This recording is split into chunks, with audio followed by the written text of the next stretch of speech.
بسم الله الرحمن الرحيم الحمد لله رب العالمين والصلاة والسلام على رسوله الكريم أما بعد فأعوذ بالله السميع العليم من الشيطان الرجيم. قال تعالى: إذ قالت امرأة عمران ربي إني نذرت لك ما في بطني محررا فتقبل مني إنك أنت السميع العليم. قال المفسر رحمه الله: اذكر إذ قالت امرأة عمران حنة لما أسنت واشتاقت للولد فدعت الله وأحست بالحمل يا ربي إني نذرت أن أجعل لك ما في بطني محررا. مفسر رحمہ اللہ ان آیات کی تفسیر میں فرماتے ہیں کہ اذکر، یاد کرو اس وقت کو، اذ قالت امرأۃ عمران، اس سے پہلے اذکر محذوف ہے یہاں پر. اکثر جگہ قرآن پاک میں اس طرح کا اسلوب موجود ہے. یاد کرو اس وقت کو جب کہا امرأۃ عمران، عمران کی بیوی نے. امرات سے مراد یہاں پر زوجۃ مراد ہے. امرأۃ عمران، عمران کی عورت نے یعنی عمران کی بیوی نے جب کہا. اس عورت کا نام کیا تھا؟ امرأۃ عمران کا نام کیا تھا؟ حنہ. جب حنہ نے کہا، کیا کہا؟ کس سے کہا؟ یعنی لما اسنت، جب وہ عمر دراز ہو گئی. سن سے اسنت ہے، اس کی عمر زیادہ ہو گئی، بوڑھی ہو گئی. واشتاقت للولد، اور بچے کی مشتاق ہوئی، شوقین ہوئی. چونکہ بڑھاپے میں بچوں کا سہارا ہوتا ہے. کہتے ہیں کہ اولاد جو ہے بڑھاپے کی لاٹھی ہوتے ہیں، تو بڑھاپے میں زیادہ ضرورت زیادہ محسوس ہوتی ہے، زیادہ شدت سے. تو انہیں بڑھاپے میں بچے کا شوق ہوا کہ کاش ہمیں بچہ ہوتا. واشتاقت للولد، بچے کی شوقین ہوئی. فدعت اللہ، اللہ سے دعا کی. بچہ نہیں تھا، بوڑھی ہو گئی بچے کے انتظار میں. تو کسی پیر ولی فقیر کے یہاں کسی مزار پر نہیں گئی، اللہ سے دعا کی، اللہ سے اولاد مانگی. فدعت اللہ، اللہ سے دعا کی. وأحست بالحمل، ان کی دعا قبول ہو گئی اور انہوں نے حمل کا احساس کیا. یعنی گویا ان کے پیٹ میں حمل ہے. انہوں نے دعا کی، دعا ان کی قبول ہو گئی.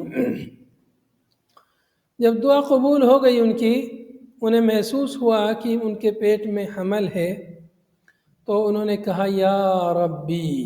ربی سے پہلے یا محذوف ہے، حرف ندا، اور ربی اصل میں تھا ربی.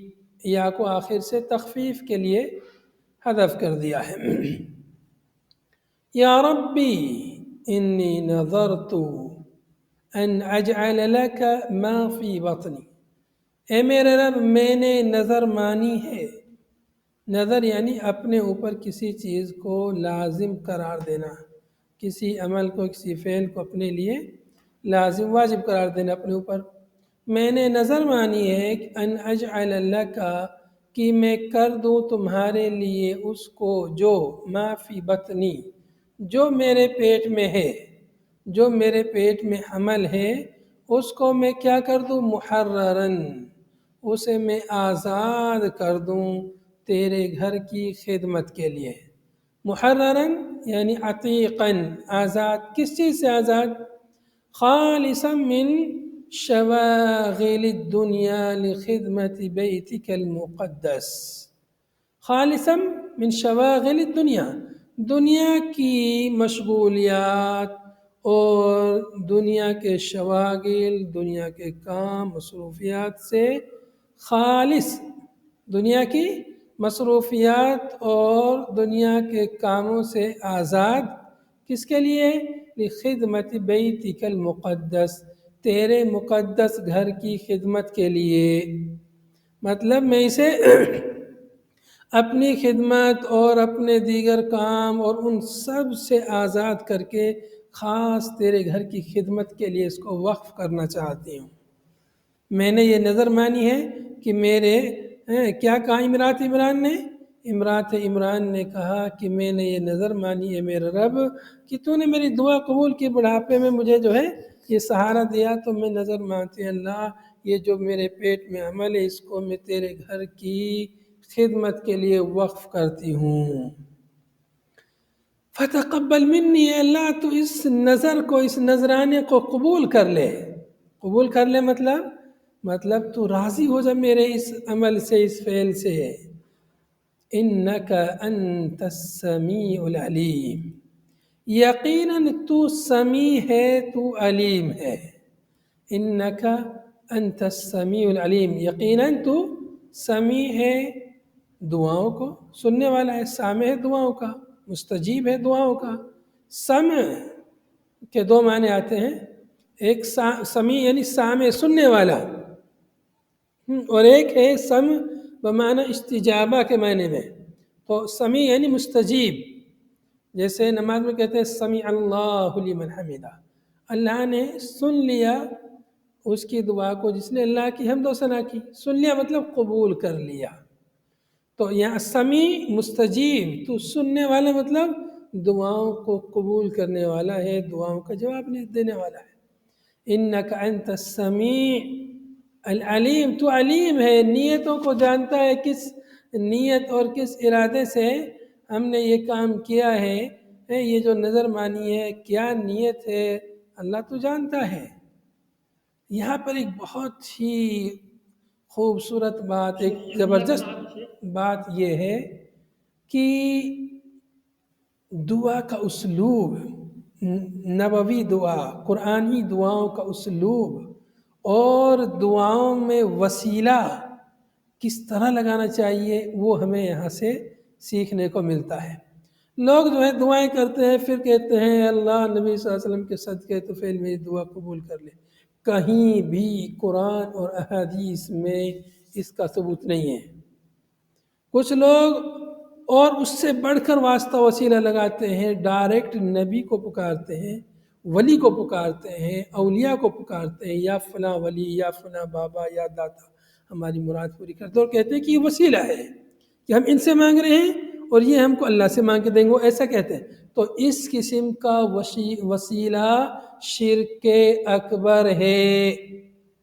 سن لیجئے، اگر کوئی اس قسم کا وسیلہ لگاتا ہے یا نبی مدد یا پیر مدد یا فلاں بابا اولاد دے دے یا فلاں، اور وہ یہ سوچے کہ یہ میں واسطہ لگا رہا ہوں ان کا، ان سے مانگ رہا ہوں یہ اللہ سے مانگ کے دیں گے، تو یہ بیچ میں واسطہ ہے، تو اس قسم کا واسطہ شرک اکبر ہے۔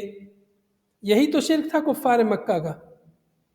کفار مکہ بھی تو ایسے ہی واسطہ وسیلہ لگاتے تھے، اور اگر کوئی ویسے واسطہ لگا یا اللہ فلاں نبی کے واسطے ان کے صدقے میں، تو یہ واسطہ بدعت ہے، شرک تو نہیں ہے لیکن بدعت ہے، اور کبھی کبھی انسان کو شرک تک پہنچا دیتا ہے، شرک اکبر تک پہنچا دیتا ہے۔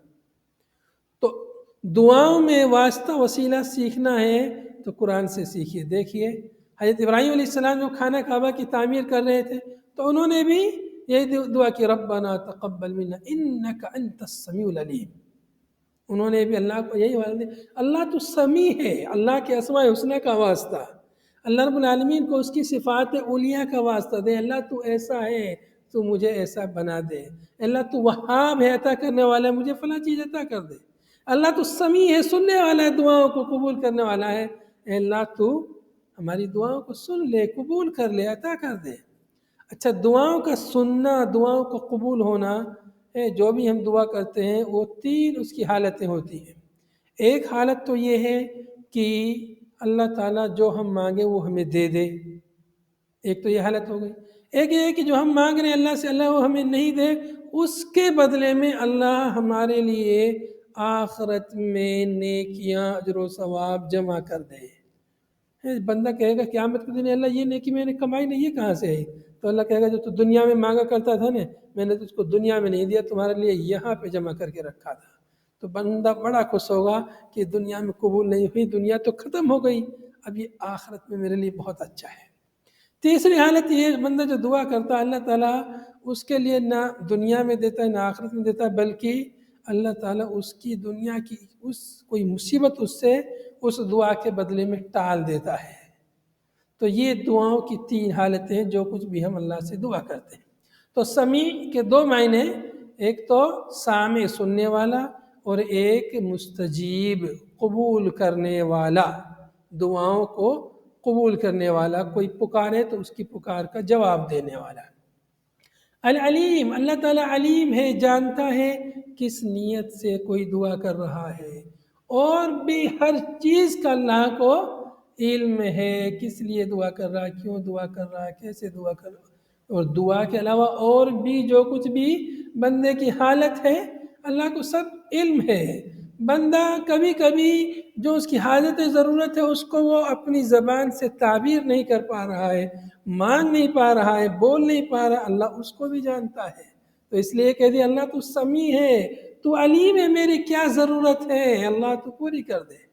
اتنا زبردست واسطہ، اتنا شاندار وسیلہ دعاؤں میں، اس کو مسلمان بھول گئے ہیں، اس کو چھوڑ کر کے ایک ایسے وسیلے کے پیچھے لگ گئے ہیں جو کفار کا طریقہ ہے، جو کفار مکہ، جو مشرکین مکہ کا طریقہ تھا، اس طریقے کے پیچھے لگ گئے ہیں۔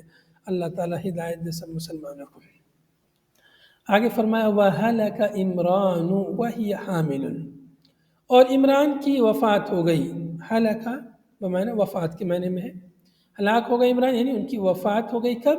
وہی حامل، اس حال میں کہ ان کی بیوی حاملہ تھیں، ابھی وضع حمل نہیں ہوا، ابھی بچے کے جو حمل ہے اس کی ولادت نہیں ہوئی، اور عمران کی وفات ہو گئی۔ اب ظاہر سی بات ہے جب باپ کی وفات ہو جائے تو بچے بچیوں کی کون کفالت کرے گا، یہ مسئلہ سامنے آ جاتا ہے، کون ان کی دیکھ ریکھ کرے گا، تو یہ مسئلہ آ گیا۔ بہرحال فَلَمَّا وَضَعَتْ، ابھی آگے تفصیل اس کی آ رہی ہے ان کی کفالت کے تعلق سے۔ فَلَمَّا وَضَعَتْهَا، چنانچہ جب انہوں نے اس حمل کو وضع کر دیا۔ وضعتہ نہیں کہا حمل کے لیے، ما فی بطنی محررا، اس کے لیے وضعتہ نہیں کہا، وضعتہا کہا، کیونکہ حقیقت حال جو ہے ولادت جو ہے بچی کی ہوئی۔ ان کی تمنا تھی کہ لڑکا پیدا ہو، چونکہ میں نے نظر مانی ہے کہ جو کچھ پیدا ہوگا اس کو میں اللہ کے گھر کی خدمت کے لیے وقف کر دوں گی، یعنی مسجد اقصیٰ کی خدمت کے لیے۔ تو ان کا یہ ماننا تھا، یہ ان کی مطلب سوچ تھی کہ میں نے نظر مانی ہے تو انشاءاللہ بیٹا پیدا ہوگا، کیونکہ بیٹا ہی، لڑکا ہی خدمت کر سکتا ہے اللہ کے گھر کی، ایسا ان کا ماننا تھا۔ لیکن اللہ، بندہ کچھ سوچتا ہے اور اللہ رب العالمین کچھ جو چاہتا ہے کرتا ہے۔ تو ان کے یہاں بچے کی ولادت ہوئی، بچے کی ولادت نہیں ہوئی۔ تو حقیقت حال کے حساب سے وضعتھا، ہا ضمیر آئی جو کہ بچی کی ولادت ہوئی۔ فلما وضعتھا، چنانچہ جب انہوں نے بچی کی یعنی جسکی کی یا وضع حمل کیا، ولدتھا جاریتاً، جب بچی کی ولادت کی، ولدتھا جاریہ، جاریہ یعنی انثى مؤنث لڑکی۔ وَكَانَتْ تَرْجُو، اور امرات عمران یہ امید کرتی تھی ان یکون غلاماً، کہ ان کے یہاں بچے کی ولادت ہو۔ اذ لم یکن یحرر الا الغلمان، اس لیے کہ آزاد نہیں کیا جاتا ہے اللہ کے گھر کی خدمت کے لیے، بیت المقدس کی خدمت کے لیے، مگر غلمان، بچوں کو، لڑکوں کو، اس لیے کہ لڑکیوں کی کفالت، ان کی حفاظت اور ان کے مسائل، پھر نفاس وغیرہ کے مسائل، مسجد میں ان کا رہنا آنا جانا وغیرہ بڑے مسائل ہیں۔ تو انہوں نے سوچا کہ لڑکوں کو آزاد کیا جاتا ہے، انہیں وقف کیا جاتا ہے اللہ کے گھر کی خدمت کے لیے، تو ان کی یہ امید تھی۔ لیکن اللہ کا کرنا کچھ اور تھا، اللہ نے ان کے گھر میں بچی ہی رحمت کی شکل میں بھیجی، ایسی بچی بھیجی جو دنیا کی تاریخ میں رقم ہو گئی، اور پھر ان بچی کے، اس بچی کے یہاں جب وہ بڑی ہو گئی، ایسا بچہ پیدا ہوا جو دنیا جہان کے لیے ایک عجوبہ تھا۔ حضرت عیسیٰ علیہ السلام، امرات عمران سے جو بچی پیدا ہوئی وہ کون تھی؟ مریم علیہ السلام۔ اور مریم سے پھر جو بچہ پیدا ہوا وہ عیسیٰ علیہ السلام۔ کیسے پیدا ہوا؟ بغیر باپ کے۔ یہ دنیا کے عجائب میں سے ایک عجوبہ، بغیر باپ کے۔ جیسے اللہ تعالیٰ جو چاہے ہر چیز پر اللہ قادر ہے، بغیر ماں باپ کے حضرت آدم اور حوا کو پیدا کیا، اور ایسے ہی عیسیٰ علیہ السلام کو بغیر باپ کے پیدا کر دیا۔ تو بہرحال ان کی نانی، عیسیٰ علیہ السلام کی نانی ہے یہ جن کا یہاں پہ تذکرہ ہو رہا ہے، یہ امرات عمران ہے جو، یہ کون ہے؟ عیسیٰ علیہ السلام کی نانی کا تذکرہ چل رہا ہے۔ تو گویا عیسیٰ علیہ السلام کی نانی کا نام کیا ہے؟ حنا۔ اچھا، تو پھر جب فلما وضعتھا، جب انہوں نے بچی کی ولادت کی، بچی کی جچکی کی، ان کو پیدا کیا، قالت معتذرتاً، یعنی معذرتاً، تو انہوں نے، ان کی عیسیٰ علیہ السلام کی نانی مریم کی ماں نے، حنا نے معذرت کرتے ہوئے کہا، یا ربی، اے میرے رب، انی وضعتھا انثی، میں نے تو یہ بچی، یہ جو وضع حمل ہوا، یہ تو میں نے مؤنث لڑکی پیدا کی ہے۔ میں تو سوچ رہی تھی لڑکا ہوگا، اسے بیت اللہ کی خدمت کے لیے وقف کر دوں گی، لیکن یہ تو بچی ہوئی ہے۔ یا ربی، تو معذرت کرتے انہوں نے کہا، یا ربی انی وضعتھا انثی، اے میرے رب، یہ تو میں نے مؤنث پیدا کی ہے، مؤنث وضع کی ہے۔ واللہ اعلم بما وضعت، اور اللہ بہتر جانتا ہے جو کچھ اس نے وضع حمل کیا، جو کچھ اس نے پیدا کیا، اللہ بہتر، زیادہ بہتر جانتا ہے۔ واللہ اعلم بما وضعت، یہاں پر مؤلف کہہ رہے ہیں اعلم بمعنی عالم، اور اللہ تعالیٰ جانتا ہے جو کچھ اس نے وضع کیا، اور عالم کا معنی زیادہ جانتا ہے۔ شیخ ابن عثیمین رحمۃ اللہ علیہ فرماتے ہیں کہ عالموں کی تفسیر عالمن سے کرنا یہ قصور ہے تفسیر میں، درست نہیں ہے مطلب، اس لیے کہ عالمن میں کم معنی ہے، عالمن میں زیادہ معنی ہے۔ عالمن مطلب عالم ہے، جانتا ہے، ہو سکتا ہے کوئی اور بھی جانتا ہو، لیکن جب یہ کہتے ہیں اعلم، زیادہ جانتا ہے، مطلب یہ دوسروں سے زیادہ جانتا ہے، اس میں زیادہ معنی ہے۔ تو یہاں پر کچھ مفسرین نے یہ سمجھا کہ مفاضلہ، اللہ کے علم میں اور مخلوق کے علم میں تفاضل گویا ان کی نگاہ میں جائز نہیں ہے۔ حالانکہ تفاضل میں نقص نہیں ہے کسی بھی اعتبار سے، بلکہ تفاضل میں تو اور زیادہ اللہ رب العالمین کے لیے فضل، اور اللہ تعالیٰ کے لیے اور زیادہ اس میں کمال پیدا ہو رہا ہے، ثابت ہو رہا ہے۔ واللہ عالم، اللہ زیادہ جانتا ہے، اور ایک یہ بات اللہ تعالیٰ جانتا ہے، تو دونوں میں کس میں زیادہ معنی ہے؟ اعلم، اس میں تفضیل کا صیغہ ہے، تو جو لفظ اللہ نے ذکر کیا ہے اسی لفظ کا وہی معنی بیان کرنا چاہیے، خاص طور سے جب اس میں زیادہ معنی ہے، اس میں اللہ رب العالمین کے لیے زیادہ کمال ثابت ہو رہا ہے۔ تو عالموں کی تفسیر عالمن سے کرنا درست نہیں ہے، ٹھیک ہے۔ واللہ عالم، اور اللہ زیادہ جانتا ہے، بما وضعت، جو اس نے وضع حمل کیا۔ جملۃ اعتراض من کلامہ تعالی، یہ واللہ عالم بما وضعت جملہ معترضہ ہے جو اللہ تعالیٰ کے کلام میں سے، چونکہ یہاں کلام کس کا چل رہا تھا؟ امرات عمران کا۔ قالت، امرات عمران حنا نے کہا، یا ربی انی وضعتھا انثی، تو ان کی بات چل رہی تھی، مقولہ کن کا ہے؟ امرات عمران حنا کا ہے۔ تو آگے جو بات ہے واللہ عالم بما وضعت، یہ جملہ معترضہ، یہ اللہ تعالیٰ کا کلام ہے بیچ میں۔ ویسے مکمل یہ سب اللہ کا کلام ہے، اللہ تعالیٰ نے ذکر کیا پورا واقعہ، لیکن جو بات ذکر کی ہے کس کی بات ہے؟ وہ اللہ تعالیٰ نے ذکر کی ہے یہاں پر، یہ بات ہے حنا کی، امرات عمران کی۔ بیچ میں اللہ تعالیٰ نے اپنی بات میں ذکر کر دی، واللہ اعلم بما وضعت، اللہ بہتر جانتا ہے جو اس نے وضع حمل کیا۔ وفی قراءۃ بضم التاء، اور ایک قرأت میں اس کو وضعت پڑھا گیا ہے تا کے ضمہ کے ساتھ۔ جب اس کو وضعت پڑھیں گے واللہ اعلم بما وضعت، تو یہ جملہ معترضہ نہیں ہوگا۔ بات سمجھ میں آئی؟ جب یہاں پر واللہ اعلم بما وضعت تو پڑھیں گے تو یہ جملہ معترضہ نہیں ہوگا، بلکہ یہ تسلسل کے ساتھ حنا کا کلام ہوگا، امرات عمران کا کلام ہے۔ انہوں نے نظر مانی ہے کیا، انہوں نے معذرت پیش کی، اے میرے رب میں نے تو اس کو انسا وضع کیا ہے، مؤنث وضع کیا ہے، اور اللہ تعالیٰ بہتر جانتا ہے جو کچھ بھی میں نے وضع کیا ہے۔ تو گویا کہ وہ یہ کہہ رہی ہیں کہ میں اللہ کو خبر نہیں دے رہی، اللہ کو پتہ ہے۔ یہاں پر یہ جو جملہ ہے ربی انی وضعتها انسا، اے میرے رب میں نے اسے انسا وضع کیا ہے، تو کیا وہ اللہ کو خبر دے رہی ہے؟ نہیں، اللہ کو تو پتہ ہے، اللہ کو معلوم ہے، تو وہ خبر نہیں دے رہی ہے اللہ کو، بلکہ وہ معذرت پیش کر رہی ہے کہ میں نے تو لڑکے کی امید کی ہوئی تھی لیکن لڑکا ہوا نہیں، لڑکی ہوئی ہے، تو اس کے بارے میں وہ معذرت پیش کر رہی ہیں کہ کیسے میں اس کو اللہ کے گھر کی خدمت کے لیے وقف کروں، تو میری نظر جو ہے کیسے پوری ہوگی، اس طرح وہ معذرت کر رہی ہیں اپنی نظر کے لیے۔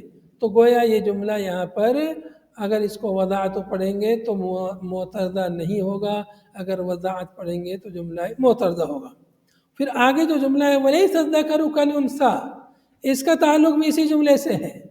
واللہ عالم بما وضعت، اگر وضاحت پڑھیں گے تو یہ پورا جملہ وَلَيْسَ الذَّكَرُ كَالْأُنثَىٰ، یہ جملہ بھی بعض مفسرین نے کہا کہ یہ بھی جملہ معترضہ اسی کے ساتھ اللہ کے کلام میں سے ہے، اور بعض نے کہا کہ اس میں دونوں احتمال ہے، وَلَيْسَ الذَّكَرُ كَالْأُنثَىٰ، یہ جملہ حنا کا کلام بھی ہو سکتا ہے، جیسے کہ پورا انہی کا کلام ہے رب انی وضعتها انثى واللہ اعلم بما وضعت وليس الذکر كالانثى وانی سمیتها مریم وانی اعیذها، تو گویا پوری انہی کی بات یہاں چل رہی ہے، وہی سب بات اپنی پیش کر رہی ہیں، تو دونوں اس میں احتمال ہیں۔ تو واللہ عالم بما وضعت یہ جملہ معترضہ ہے، اگر وضاحت پڑھتے ہیں تو پھر یہ جملہ معترضہ نہیں ہے۔ وَلَيْسَ الذَّكَرُ كَالْأُنثَىٰ، اب وہ کہہ رہی ہیں یا اللہ تعالیٰ نے کہا کہ ذکر انثیٰ کے جیسے نہیں ہے، ذکر یعنی مذکر لڑکا لڑکی کے جیسے نہیں ہے۔ انہوں نے گویا معذرت پیش کی کہ میں تو لڑکے کی امید میں تھی لیکن لڑکی ہوئی، تو کہا وَلَيْسَ الذَّكَرُ كَالْأُنثَىٰ، مذکر یعنی لڑکا لڑکی کے جیسے نہیں۔ اب یہاں لڑکے کو لڑکی کی جو تشبیہ دی گئی ہے اس کے جیسے نہیں ہے، تو تشبیہ ہونا یہ چاہیے تھا کہ وَلَيْسَ الْأُنثَىٰ كَالذَّكَرِ، لڑکی لڑکے کے جیسے نہیں ہو سکتی، جیسے لڑکا خدمت کر سکتا اللہ کے گھر کی ویسے لڑکی تو نہیں کر سکتی، تو یہ ہونا چاہیے تھا وَلَيْسَ الْأُنثَىٰ كَالذَّكَرِ، لیکن یہاں پر وَلَيْسَ الذَّكَرُ كَالْأُنثَىٰ، تو اس کو بولتے ہیں عربی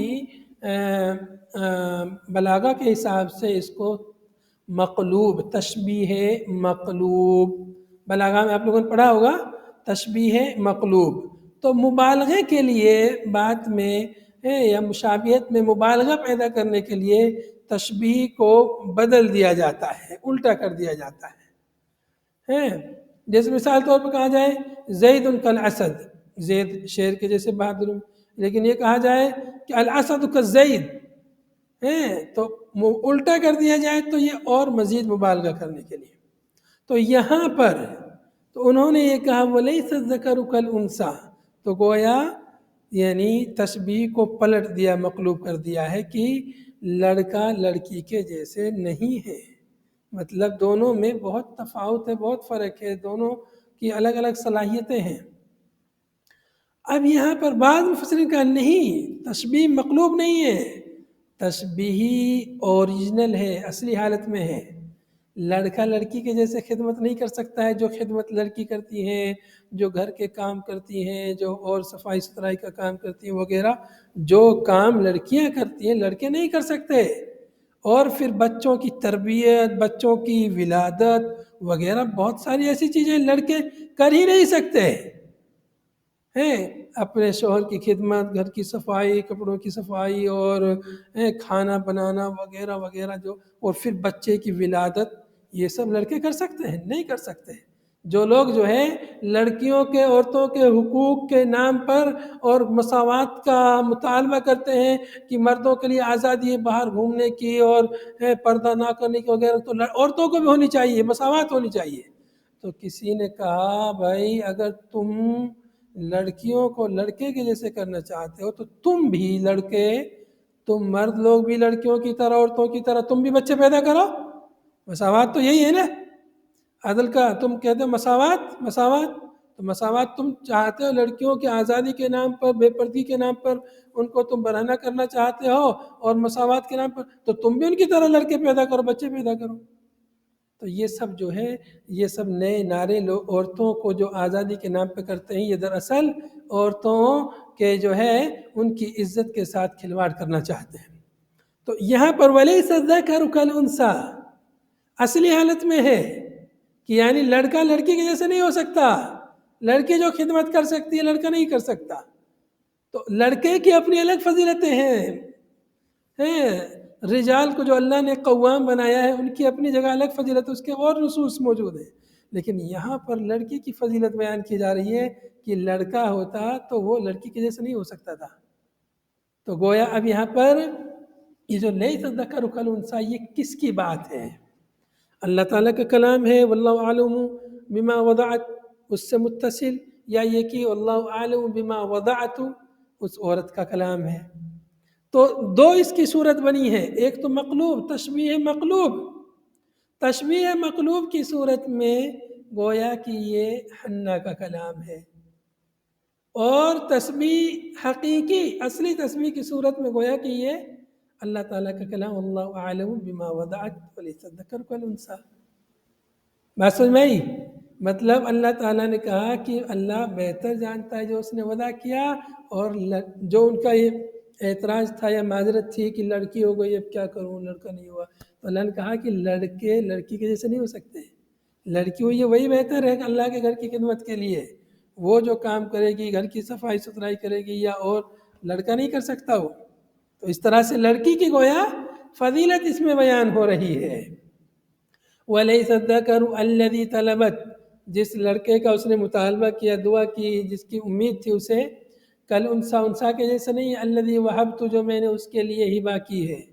اللہ تعالیٰ کہہ رہا جو میں نے اس کے لیے ہبہ کی ہے اس کے جیسے نہیں ہو سکتا لڑکا، لِأَنَّهُ يُقْصَدُ لِلْخِدْمَةِ اس لیے کہ لڑکا جو ہے اس سے خدمت مقصود ہوتی ہے، اس لیے کہ ان کا مقصد کیا تھا؟ اللہ کے گھر خدمت، وَهِيَ لَا تَصْلُحُ لَهَا لِضَعْفِهَا وَعَوْرَتِهَا اور یہ لڑکی اس گھر کی خدمت کی صلاحیت نہیں رکھتی اپنی کمزوری کی وجہ سے، وَعَوْرَتِهَا اور عورت چونکہ عورت ہوتی ہے مکمل طور پر، امرأة جو ہے نساء عورت ہوتی ہیں یعنی شرمگاہ مکمل طور پہ، وَمَا يَعْتَرِيهَا مِنَ الْحَيْضِ وَنَحْوِهَا اور جو اسے حیض وغیرہ کی جو پریشانیاں آتی ہیں، بیماریاں ہوتی ہیں، تو اس کی وجہ سے وہ اللہ کے گھر کی خدمت کیسے کری؟ تو اس طرح گویا انہوں نے اپنا عذر پیش کیا۔ تو یہ جو بات ہے یہاں پر، یہ گویا کی پوری بات حنا کی بات ہے کہ انہوں نے اپنا یہ عذر پیش کیا۔ یہ جو تفصیل یہاں بیان ہوئی ہے وَلَيْسَ الذَّكَرُ كَالْأُنثَىٰ گویا کہ یہ مقلوب والی تشبیہ کی تفسیر ہے، گویا کہ یہ حنا کا کلام ہے، یہاں پر اس کا کلام یعنی اللہ تعالیٰ کا کلام جو یہاں مترجم ہوا اس سے متصل نہیں ہے، بلکہ یہ متصل ہے پیچھے والے کلام سے۔ وَإِنِّي سَمَّيْتُهَا مَرْيَمَا آگے فرماتی ہیں حنا حضرت عیسیٰ علیہ السلام کی نانی مریم کی ماں کہتی ہیں کہ میں نے ان کا نام مریم رکھ دیا ہے، وَإِنِّي سَمَّيْتُهَا مَرْيَمَا اور میں نے ان کا نام کیا رکھا ہے؟ مریم رکھا ہے۔ مریم کا مطلب کیا ہوتا ہے؟ مریم کا مطلب ہوتا ہے عبادت گزار، اللہ کی عبادت کرنے والی، اللہ کے گھر کی خدمت کرنے والی۔ میں نے اس کا نام ہی ویسا رکھ دیا ہے جس نیت سے میں نے اس نظر مانی تھی۔ وَإِنِّي أُعِيذُهَا بِكَ وَذُرِّيَّتَهَا اور میں اس کو تمہاری پناہ میں دیتی ہوں، حفاظت میں دیتی ہوں۔ دعا ان کی چل رہی ہے، حضرت مریم علیہ السلام کی گویا یہ مریم کی ماں کی گویا دعا چل رہی ہے، وَإِنِّي أُعِيذُهَا بِكَ وَذُرِّيَّتَهَا مِنَ الشَّيْطَانِ الرَّجِيمِ اور میں اس کو تیری پناہ میں دیتی ہوں، اس کو بھی اور اس کی اولاد کو بھی۔ مریم جو بیٹی ہوئی ہے، پھر ان کی اولاد ہوگی، دیکھو ابھی تو چھوٹی بچی ہے، پھر اس کی اولاد کب ہوگی؟ ابھی سے ان کی اولاد کے لیے بھی دعا کر رہی ہیں۔ اس سے اولاد کے لیے دعا، ان کی تربیت کی اہمیت سمجھ میں آتی ہے کہ اپنی اولاد کے لیے تربیت کرنا، پھر اس کے لیے اللہ سے دعا کرتے رہنا۔ تو کس کی پناہ میں دی؟ اللہ کی پناہ میں، کسی پیر ولی بزرگ کی پناہ میں نہیں دی، اللہ کی پناہ میں۔ من الشیطان الرجیم، رجیم مطرود مردود دھتکارے ہوئے شیطان سے اللہ کی پناہ میں ان کو اللہ کی حفاظت میں دے دیا، کہا کہ اور اس کو میں تیری پناہ میں دیتی ہوں مردود شیطان سے، تاکہ شیطان اس کو نقصان نہ پہنچائے۔ وفی الحدیث، اور حدیث پاک میں آتا ہے، ما من مولود یولد الا مسہ الشیطان حین یولد، کوئی بچہ پیدا نہیں ہوتا ہے مگر شیطان ولادت کے وقت اس کو مس کرتا ہے، اس کو تکلیف پہنچاتا ہے، اس کو چھوتا ہے، اس کو کچوکا لگاتا ہے۔ فَيَسْتَحِلُّ صَارِخًا مِّن مَسِّهِ إِيَّاهُ، تو اس کے اسی شیطان کے اسی مس کرنے کی وجہ سے، اسے کچوکا لگانے کی وجہ سے بچہ چیختے ہوئے آواز بلند کرتا ہے۔ استحلو ہلال سے ہے، آواز بلند کرنا ہے، آواز بلند کرتا ہے صارخاً چیختے ہوئے، من مسہ یا شیطان کے اس بچے کو مس کرنے کی وجہ سے۔ الا مریم و ابنہ، سوائے مریم اور ان کے بیٹے کو شیطان نے نہیں چھوا۔ کیوں؟ اس لیے کہ ان کی ماں نے ان کے لیے جو دعا کی تھی، اللہ نے وہ دعا قبول کر لی۔ دیکھو ایک دعا وہاں قبول ہوئی، شروع میں جب اللہ سے دعا کی اولاد کی، اللہ نے اولاد دے دی بڑھاپے میں۔ پھر دعا کی، اللہ یہ جو میری بچی ہوئی ہے، اللہ اس کو اور اس کی اولاد کو میں تیری پناہ میں دیتی ہوں، اللہ نے ان کی دعا قبول کر لی۔ لہٰذا مریم کی جب ولادت ہوئی تو مریم جو ہے پیدا ہوتے ہوئے چلائی نہیں، اور ان کا بیٹا عیسیٰ علیہ السلام جب پیدا ہوا تو وہ بھی ولادت کے وقت چیخے اور چلائے نہیں۔ تو یہ ان کے خصائص میں سے ہے، ان کی فضیلت ہے۔ رواہ الشیخان، امام بخاری اور مسلم نے اس حدیث کو روایت کیا ہے، تھوڑے بہت الفاظ کے فرق کے ساتھ میں۔ بہرحال تو یہاں پر مریم علیہ السلام کی والدہ حنہ کا واقعہ، انہوں نے جب انہیں بچے کی تمنا ہوئی، انہوں نے اللہ سے اولاد مانگی۔ اس سے اہم مسئلہ معلوم ہوا کہ اولاد دینے والا کون ہے؟ صرف اور صرف اللہ تعالیٰ ہے، اللہ کے علاوہ کوئی اولاد نہیں دے سکتا۔ اللہ کے نبیوں نے بھی اولاد مانگی تو اللہ ہی سے اولاد مانگی۔ تو امرات عمران دیکھیے مطلب کتنی موحدہ تھی، اللہ سے دعا کی، اللہ سے دعا کرتے وقت اللہ کو واسطہ دیا، اللہ کے اسماء حسنہ کا، اپنی اولاد کی فکر ہوئی، ان کی تربیت کی فکر ہوئی، ان کے لیے بھی دعا کی۔ معلوم ہوا کہ اولاد کے لیے والدین کو دعا کرتے رہنا چاہیے۔ هذا وصلی اللہ وسلم علی نبینا محمد وعلی آلہ وصحبہ اجمعین۔ سبحانک اللہم وبحمدک، نشہد ان لا الہ الا انت، نستغفرک ونتوب الیک۔ والسلام علیکم ورحمۃ اللہ۔